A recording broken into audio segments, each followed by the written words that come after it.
5 वस्तु का बिक्री मूल्य 3 वस्तु के क्रय मूल्य से बराबर है। लाभ या हानि यार की বুলি কৈছে প্ৰশ্নত 5টা বস্তুৰ বিক্ৰী মূল্য 3 বস্তুৰ ক্ৰয় মূল্যৰ সমান।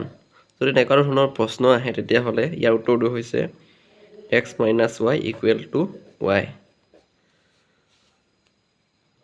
মানে ইয়াৰ আছে 5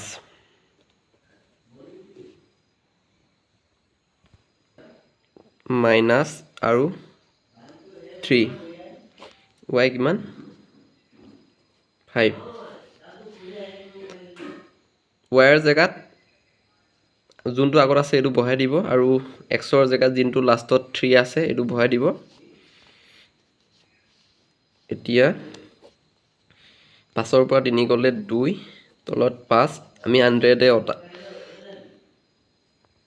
আমি কাটিব লাগিব। এতিয়া 5 এ 100ক কিমান বাৰ 20 বাৰ আৰু 2 পূৰণ কৰিলে 4 40%।